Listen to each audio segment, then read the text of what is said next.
In this video, I'll show you how to factory reset your Hire TV. If you're watching this video, I expect you to have a problem with your TV. I'll show with you a quick solution before trying to factory reset your TV. This won't erase anything.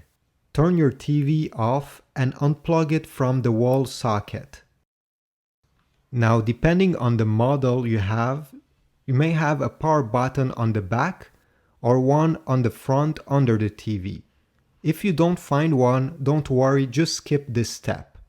But if you found one, keep it pressed during 30 seconds. Then you have to wait a full minute. If your TV didn't have a button, just wait 1 minute. And then you can safely replug your TV into the wall socket.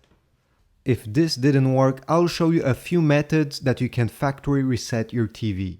Not all TVs have a reset button on the back, but if yours has one, turn on your TV and keep the reset button pressed during 30 seconds.